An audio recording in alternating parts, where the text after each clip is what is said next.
Hello everybody. This next section, I went and took both of Joey's stream appearances where we debuted virtual cards for the continuation of the Panini Dragon Ball Z game that Joey heads up. So I went and I took both of those segments and I edited them together. Joey is a super cool dude. I've known Joey for a long time now.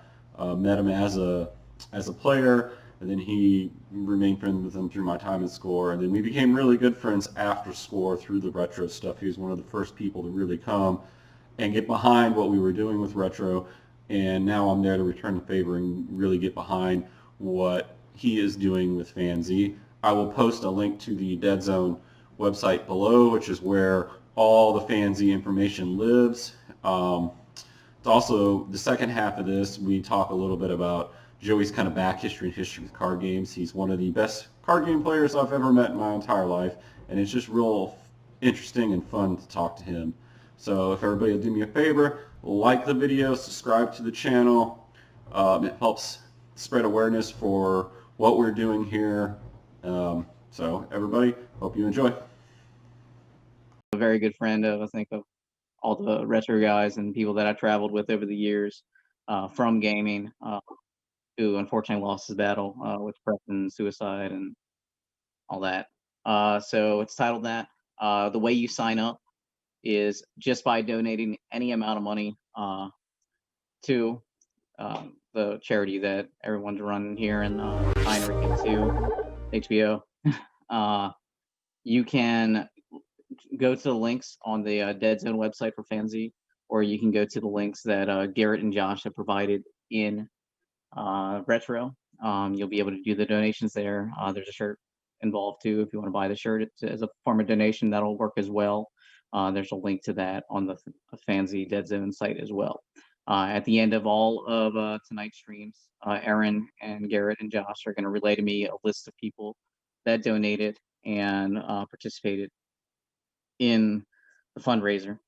We're going to go ahead, and that list is going to be pre-registered for the event. There's just going to be a check-in for the event tomorrow. Whenever you turn your list tonight or whatever, they'll validate that you, A1, donated, and B2, wish to play in the event. At that point, you're fine for the event. The event's going to run tomorrow. I think it's 1 p.m. Eastern time without pulling it up on Facebook right now. But there is a Facebook event that you can find on Retro. Yeah, it'll run from there until however long it has to go. Mike from Awesome Sauce and Jeff Sosa from the unofficial OP team, they're all going to be involved in it, and they're going to run it for me since I don't have work, unfortunately. But I'll be back on throughout the day of Sunday to check in on the event and probably do a update post at the end of it. So the winner of that event will qualify for our, Worlds for FanZ, which is the Tournament of Power. Obviously, we don't have a date or anything like that yet because the season's been sort of derailed, but we will plan on picking it up. So the events that have already happened in the past that will go towards the season, their power level's valid and good. The events that are going to happen now, like tomorrow or further in the future, will all tie into that same OP season. And then we'll look at filling that OP season out like we normally would in-person tournaments, supplemented with online community events that'll tie into power levels. So to see who qualifies for the end of the year event.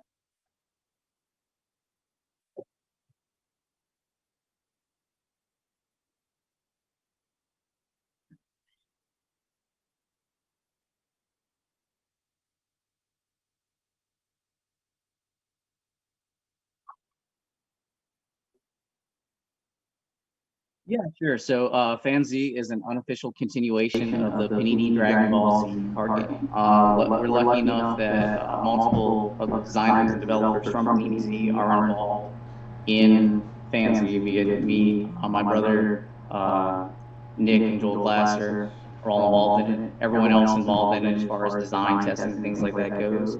For the most part, I think outside of one instance, they've either worked with me personally on another card game that's seen mass release, or they've worked on a card game, particularly, I think with Score Panini and released in the past. So everyone involved in it, I think it brings a little sort of notoriety to it. I think part of the success for FanZ is the fact that people are still playing this after the game's cancellation, however many years ago it was.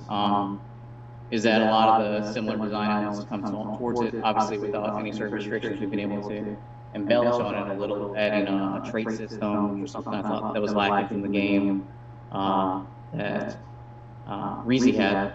The characters had saying the mech gainer, playing things like that, and you can tie design and different design paths to choose from that.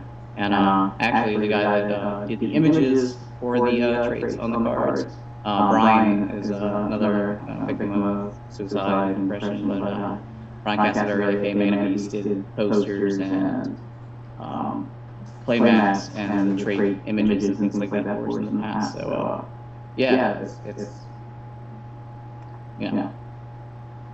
Yeah, you have to hold with us for a second here, Joey. Everybody can hear you perfectly fine, so what you're saying... I can't hear you, Garrett. I think you're muted. Yeah, so I'm muted. Yeah, so like that, like for some reason, they're picking up that mic. Okay. So like when he talks, I just gotta mute it. Okay, so... actually, I know what to do. Well, give us a second here, Joey. We are professionals. Yeah, we've had a plethora of bad audio issues here all of a sudden. No problem. Yeah, I just also want to point out for everyone that we have like no AC in here, so if me and Garrett just start glowing. Yeah, we are in a historical house. I still can't hear you. Okay. Well, We're not talking to you, we're talking to chat. That's my phone. So like he'll hear you now, but you're gonna get echo now. Okay. Yeah, I can hear you now. Okay. But oh wait, Joey has the echo. Shit. You want me to get a headset for my phone or something? Will that fix it? It says that the chat can hear us just fine. They're saying the headset would help. Okay, let me go find a headset. You're ready.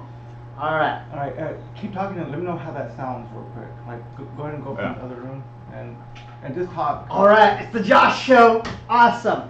Alright, chat, how are you doing? Do we have any questions so far for the stream? I apologize that like something's happened. I swear to God, I swear that we tested this all out. We did like a few practice streams yesterday and we're like, oh, this is great. We're masters. This is like easy as anything. And of course today it's like freaking whatever. So Yeah, that's when Joey talks, it comes out of here. no questions. Yeah, it's picking it up. But it wasn't doing that earlier, which is the strange thing. How annoying is it to moderate the retro Facebook group?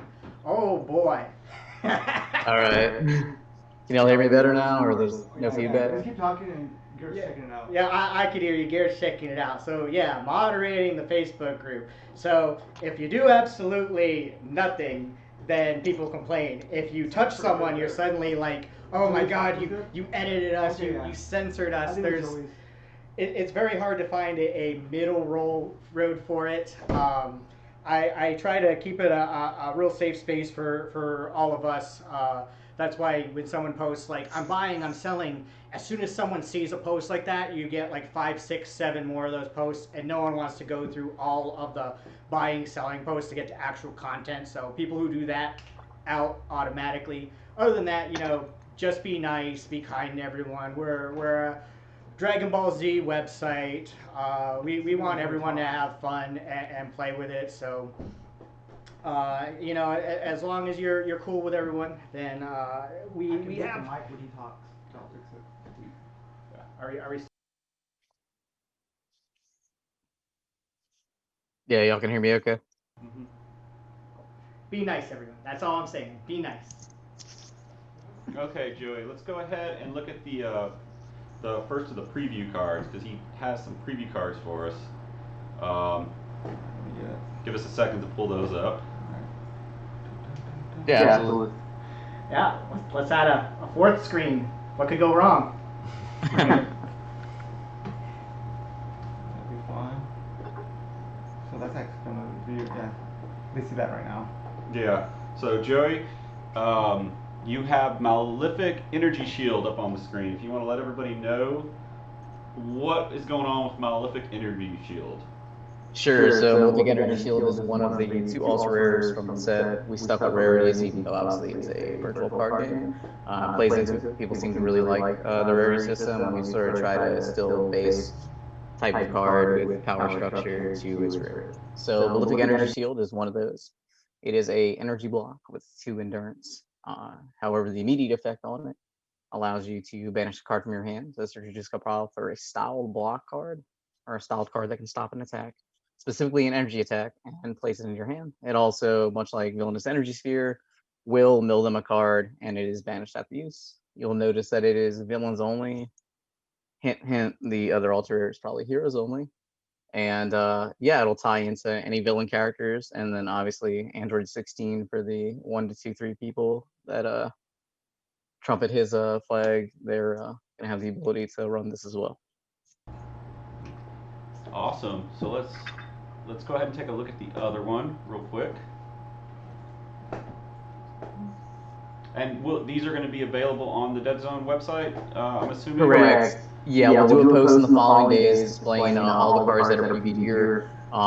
These are early previews, so they're not necessarily finalized. However, the previews have been tested and worked on, so there is an element of that already there. So if they end up similar or the same, you're going to see, whenever Movie Collection 3, which is the set, will be released. We don't have an official release date yet, but we definitely want to get something out there for people to see and to help and donate towards, obviously, a good cause with the... So we have a chat comment here about the previous card, and it seems like this card will make the game a breeze without challenge. So that's a meme. From yeah, that was a meme, just trolling someone. But the okay, so obviously on the other end of it, you have the Heroic Resistance. This is the flip of the villain card, obviously directly tied to the Malefic Energy Shield. So just like Heroic Energy Sphere and Villainous Energy Sphere, they're two sides of the same coin, except this one is obviously heroes only, with a physical block that can, by banishing a card in your hand, you can tutor for another style block put in your hand, and it nets you a Rejuvenate 1, which gives it added value in decks like Namekian, or once again, for the small group of people that love Android 16, gives Android 16 another very, very good block to go into his suite. So obviously with FanZ, much like y'all did with Retro, we sort of beat down a lot more than the other ones, even though Anger is still extremely viable. And Dragon Ball has gotten love outside of things like Dende, dedicated sort of in-combat resources versus how Score was mostly non-combat, skip combat oriented to get out the Dragon Balls. So beatdown decks are extremely prevalent, and cards like Heroic Resistance and Malefic Energy Shield give you the ability to cycle through your hand, reuse powerful blocks, and make it a little less tempting for your opponent to go face. Awesome. Cool. So we're going to go back, I guess, to us on here, and we're just going to chit-chat a little bit. So I'm assuming these cards are not legal for the tournament tomorrow, right? These are not legal for the tournament tomorrow. No, these are early previews for the Movie Collection 3. We're not going to pull a Force of Will like what they did to you with the day before buyout or day of buyout. Yeah, they're not going to release broken free cards the day before a tournament. Nothing says good design like releasing untargetable cards the day of an event. Yes. Day one legality, of course. Yeah. So, and there were some people in the chat commenting about whether or not these cards will get animated. Those two cards that were previewed, there is actually an animated version of them. We just didn't show them in the preview. Yeah, so the animated versions didn't work for the stream. Don't worry though. When we do the preview on the website for FanZ Dead Zone after this, be it tonight or tomorrow, depending on how much I drink. We're going to upload the animated images. They look absolutely fantastic as far as reveals look. Big shout out to the man known on the boards as Biggie Smalls for contributing and animating the cards for us. I absolutely love it as far as previews go, and it makes it a very fantastic, awesome looking reveal. So big ups to Biggie. Awesome. We're just going to chit chat here a little bit. You have kind of taken over the mantle of the community once there was the Retro, then transitioned into mainly Panini, and now it's a lot of FanZ stuff on there now, and you're kind of the figurehead of that, and you've kind of taken the mantle of the stuff we put in place and run with it. Like, what made you want to continue to do that and continue to produce, help produce content and keep this variation of the game alive? Sure, yeah. So when the game was canceled and everything sort of unfolded as far as, hey, this is happening. Like, I know people thought like Set 7 was some sort of like grand scheme money plan. Garrett can attest for it. We didn't get the notification of cancellation officially until 5 minutes before that post went live. So that was more of a reaction to it. And I was like, well, we don't feel like having the game canceled again. Obviously, we've been through this ride, playing score games, playing Panini games. And it felt like enough of the design team, along with me, was willing to continue sort of putting things out there. I had no idea that in 2020 it would still be going as good or successfully as it would. So nothing but, absolute thanks to Retro, its community, and the people that are still enjoying playing at this point. It was more like initially, hey, let's do, set 8, you have an idea. We got that out there quick, and then it kept going. So it's like we got to 9.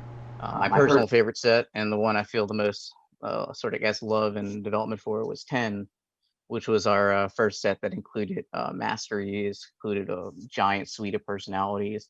It's also when we introduced traits. So I think FanZ really took that Panini sort of flow and came into its own at the set 10 level. So yeah, it just felt like we could continue it, so why not? And like I said, enough of the people that actually worked on Panini either helped a ton with it, or even when they would have time, like Garrett or Jorge might jump in on the earlier sets and take a look at it and be like, hey, this looks in line with things, this looks like it could change a little bit. Since then, we've incorporated more people, like I said, that I've worked with in the past, or on Panini, or on a score game. And we have testing and everything. People are able to do it in their free time, even though everyone's obviously working, and you can't keep the strict 3 to 4 month release schedule, because obviously, we're not going to pay for it. It's a pure love project. But yeah, I like where it's gone. I think the game's in a better place, FanZ that is, than where Panini left off, and that's really, you can't really be happier with the result than that. So. Cool, awesome. So one of the things that you kind of do a little different from us, when we were talking about earlier, when we put out cards, we kind of like look at things that were almost there, and then we would put out like 1 or 2 or 3 cards at a time that would kind of fix that archetype, whereas you're sticking to a straight up like set type deal, where it's like we have a whole mini set that we're releasing to kind of shake up the meta. Can you talk about your decision to do that, or anything behind that? Yeah. So we wanted to give people as authentic of a continuation of Panini that we could, and like I said, luckily we had enough of the people that had worked on it that had a flair, like it had a flavor or an idea of how the design process in Panini was. So we really tried to, at first, especially strict to that sort of like 4-month release, and I think we maybe pulled 2 sets off like that, and then it was like, no, time's really an issue. Let's give it some more time to marinate, and so we did that. But yeah, doing sets and things like that just felt more natural, to feel like the game was still going there. Big props to the Awesome Sauce guys that actually made it to where we have physical proxies that look almost identical to the Panini card. Someone that didn't play either game and they looked at it, they probably wouldn't be able to tell much of a difference besides our disclaimer. Yeah, it felt right to do that. Now we do a lot of stuff, like you said. Here's an archetype that was created, abandoned, and it's like, okay, let's give a little love there, a little love here, while still developing, new masteries and things like that. When we go to core sets, we still kept the core set booster core set sort of release structure that Panini had in place. Yeah, for sure. Cool, awesome. Chad, if you have any questions, feel free to put them in, and we'll ask as time allows. Yeah. So one of the things that you guys do with FanZ that is much more elaborate than what we were doing with RetroZ is your like tournaments. You guys were doing it's like pretty much like grassroots, well-organized tournaments. How did that come about? Yeah, so I decided to do an OP season, which was much smaller in the first season. I don't really count it as our first season since it was very much a feeler. But we did a string of maybe 4 to 6 events in that first season. That was right after Panini got canceled. A few months later, we picked it up and ran it through that end of the half year. So that was like more of a test for what turned into our, hey, here's the Kais, here's the Dragon Priest, here's the end of the season tournament power. But we were shocked. Much like I remember when me and y'all were there for the first retro tournament and we saw the turnout, we thought it was going to be like 6 of us, 8 of us, and it was a shit ton. So we started out the season at like my South Kai event down here for the first, that first wave of events, and we had like 38 people. I was like, what the shit?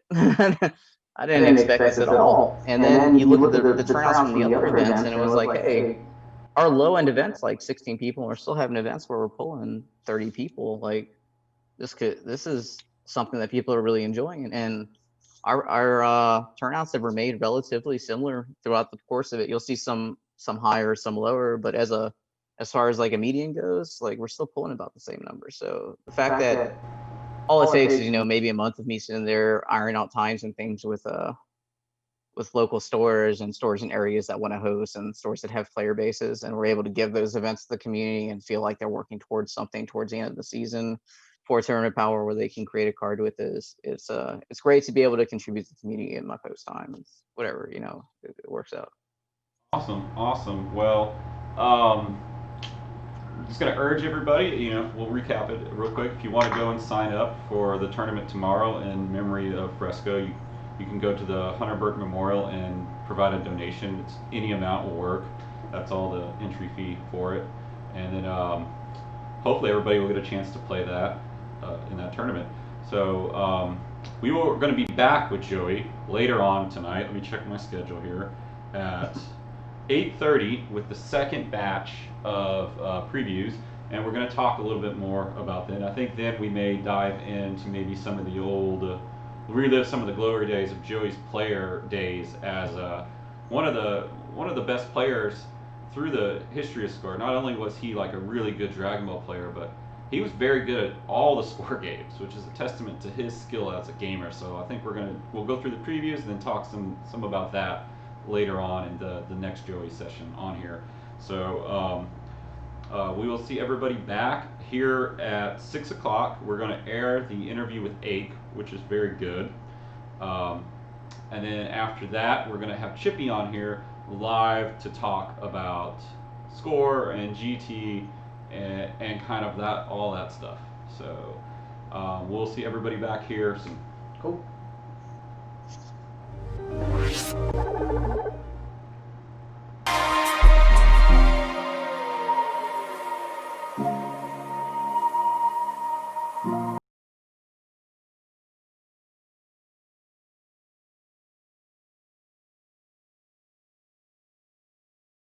Some kind of a little bit of off-topic stuff for a little bit and roll into the interview with Richie. We're not actually going to air our Rise and Fall of Score panel from 2012. If anybody actually wants to watch that, we will put a link in the chat to the YouTube link, because that has been on YouTube for 8 years. And since we're running late, we don't want to keep everybody up all night. So if you're ready, Joey, we're going to start rolling into some previews here. Yeah, absolutely. Kick us off. Oh, you want me to do it now? Alright. Boom. Not those, the other ones. I've seen that one. You seen that one? New preview. Alright, which one are they? Okay, yeah, I see the other one. Damn. I Alright, y'all gotcha, haven't I seen this gotcha. one yet, so. I'm seeing double 4 coolers. Yeah, let me get that fixed for you. Yeah, hold on here. We're getting a duplicate image here going. Alright, There we go. There we go. Alright, we'll do it that way. So here you go, Joey. You've got Cooler Level 1 on screen. Cool. So, Is yeah, it Cooler muted Level still? 1. Hold on, is it muted? Yeah, I don't know how clear it reads for people. It should be fine. Yeah, we're good. It looks Okay. like no one's telling us we're having any issues. So. Okay. One person is. He did, but I mean, I think it's fine. All right. Okay, yeah. Okay. So, here's a thing that I'm really happy about with at least the upcoming movie collection 3 set, is when we did the initial movie collection, every single one of those personalities had a level that just sort of felt off. So being able to revisit Cooler, Turles, and Lord Slug is a lot of fun, because it helps to sort of round them out as characters altogether without forcing their images in somewhere where they don't appear. So being able to do Yosung Who Returns later on too will help us do that, and then being able to do the Hatchback movie lets us revisit these guys and some other ones as well. So yeah, obviously Cooler as a stack was pretty influential and strong, and as the course of the game went, it fell off a little bit, but it was in general because of how sort of his level 1 was. So this Cooler, obviously when you would rejuvenate a card during combat, you can banish it to gain 2 anger. Cooler has plays with advantage zones, so that sort of adds additional value to it.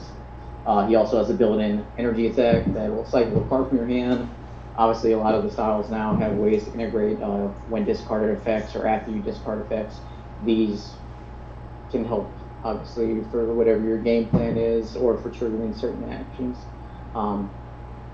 Damage is small, and he has a hit effect that doesn't seem like much, but his hit effect, if you land it, the Rejuvenate 1 could be used with his instant power to trigger the 2 angry again. Okay, next one. Yeah, so we're going to roll on to the next one here. It's Turles. Pop, pop. Pop, pop. Pop, pop. Yeah. Buddy Axel plays Turles, and we were at one event, and he just wouldn't stop saying pop, pop. It was insane. But, yeah, so we did this in honor of him. But yeah, no, so Cooler is a more natural transition between the 1, 2, and 3 than he had before. Outside of like really niche thing clinch decks, the Turles level 2 is insanely underwhelming. This feels like a more natural sort of transition between his levels. So decks, especially outside of Saiyans, so your red Turleses, your blue Turleses, now have a more natural sort of flow throughout the combat, as well as getting a when you reach this level effect, which has been sort of underutilized. It only appeared on certain personalities.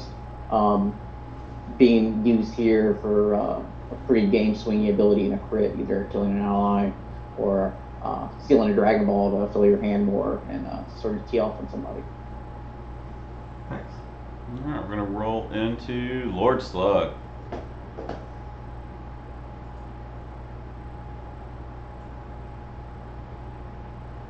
Yeah, Okay, yeah. So Lord Slug's another one, obviously from the movie collection previously, where he his level 2 was another like sort of yuck point for him to hit.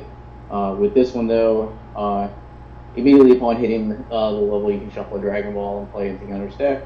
You can target an opponent's Dragon Ball, so that'll may put your victory condition back online if they're able to camp one of them for a move, or it can improve your position or put in a ball to reuse.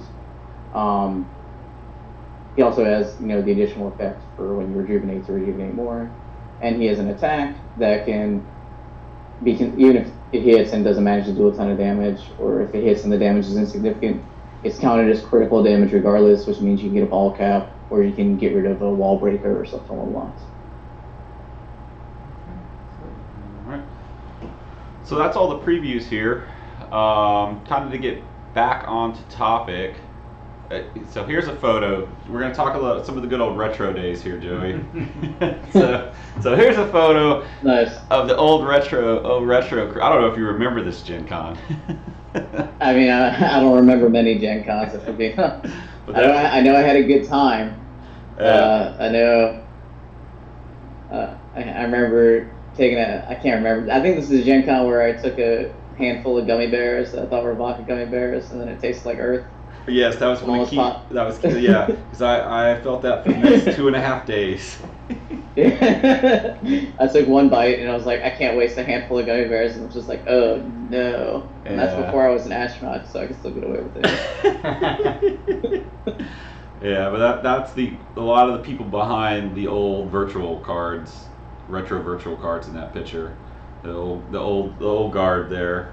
Yeah, Brewster did a lot of our Look at a graphic Jeff design. sighting. Mm-hmm. Yeah, like Brewster did almost all the graphic design for retro back in the day, and that was in the early years of Didier there. Good old Didier. So we're gonna roll into another photo that's pretty near and dear to my heart here. My favorite thing about this photo is something David Batchfinder, he said that he showed it to his dad, and his dad asked him who the kid in the wheelchair was. I mean, hard to spot the train, man. Yeah, no, I think in that picture, I all I needed was the ground. Yeah, I think that's the only opportunity you had. Yeah. There's The ground was there. Yeah. I'm very happy. We actually, I don't know if you've seen it, Josh. We actually got to make All You Need Is the Ground a card in FanZ. Yeah, So, we previewed it on We Retro. previewed it, right? Okay, Yeah. I thought so. That's pretty good. That's pretty good. But yeah, I always like that photo. It's I like that photo a lot. Then, even given the current state of the world and who we're remembering, I like that photo even more these days. So. Yeah, there's a Merkel sighting, Jeff sighting, Fastfinder actually in a picture. Yeah. Jorge in the background. My brother. Pre-ink Jorge. Pre-ink Jorge. Pre-ink. I think that was the last Gen Con he went to. That was the last Gen Con he went to before he was like. That might have been Joel Glasser's room. I see him in the chat. He said he was on the bed in that picture. It's very possible. It might be. Because I think we have pictures of like our room. We ran out of cups, so we're like drinking out of like mugs. Yeah. I remember one year I had like a really nice hotel room, and I might have spent one night in it. I just dropped like a shit ton of money to never be in my room. Yeah. So we kind of alluded to it earlier when you were on. We've gone through all the previews and stuff. Now we're gonna be a little bit more of a free-flowing discussion, just kind of talking about stuff. We're going to talk a little bit more about you on this one, and not necessarily FanZ, but you have a legacy. Like, is there a score game that you did not play? Yeah, so that I could not play or didn't like actively play. That you did not play. Like, is there one that you've never played? Is there one you're not like a champion in? So I knew how to play Epic Battles, and I think it might be the best score game ever, but I didn't buy a single pack for it. Did you ever play Case Closed? I'm actually Keith Wang gave me the demo for Case Closed at I think it was Focus World, and we had I lucked out and had the starter deck that didn't have the win condition in it. So we got about 45 minutes into the game, and we were like, I don't think anything else can happen, and it was correct. Nothing else could happen. Yeah, that was quite an impressive game there. I'm pretty sure Matthew Lowe and Jeffrey Brewster own most of the print run of that game. I think that, I didn't know there was a second set of Case Closed until about 10 years later. Like, Jeff used to be my roommate, and I think one day he told me that he found like a distributor that had a bunch of unsold Case Closed that he was trying to get rid of, and he just bought the whole palette. I mean, it has to be a solid investment. Look how much Dragon Ball's gone up in price. I mean, I can only imagine what Case Closed is. Well, Case Closed is a massive property worldwide. I'm sure the print run on the second set of Case Closed was 35 cases. Yeah, it had to be it had to be tiny, because I literally didn't know it existed. And I looked at every score game, and like, but no, I never got into Case Closed. I loved Epic Battles, like learning it, and I thought there was a lot of potential there. But I never got into it because I knew it was doomed for Blockbuster exclusive. Dragon Booster, I still, to this day, every Gen Con I go to, I'll buy like a thing of Dragon Booster and just litter it in Louisville, because Louisville's the worst place in the fucking world. Oh man, Dragon Booster. So you I just like having Chippy translate a card for me. I'll get one of those. You know, we were going to talk a little bit about Dragon Booster on Chippy's stream earlier, but we actually ended up talking. He had some really neat stuff, like Yu Hakusho print-offs that were from earlier versions of the game, where they were like the original drafts of Yu Yu Hakusho were all variations of the Dragon Ball Z engine and stuff. Neat. So that we didn't quite get all the way to Dragon Booster, which I originally had in the docket, but I honestly, not a lot of people know what Dragon Booster is. My favorite thing about Dragon Booster is once we realized like there was not going to be any OP, it was over. We had all the trophies already made for the organized play season of Dragon Booster, and we had nothing to do with them. So like they were like, well, we're just going to throw these out, and I'm like, no, like I'm gonna take them. So we took all the trophies. I like sent to Max Williams, like, do you want to be like the Dragon Booster World Champion? I know it's been your dream. Sent it to him. We were drinking out of those trophies for a while. Yeah, I can only imagine the thrill of being the Dragon Booster World Champion. Oh, it's braggable. You put it on your resume. Yeah. So there you go. So let's talk a little bit about Bleach. Bleach has come up a few times in this stream, and you were a very predominant Bleach player. The fact that you got a giant card of yourself made of it. Yeah. And I honestly don't even remember how that happened. Like, I'm assuming you won something. I don't honestly remember what that promotion was. I was the two-time and now everlasting world champion of Bleach.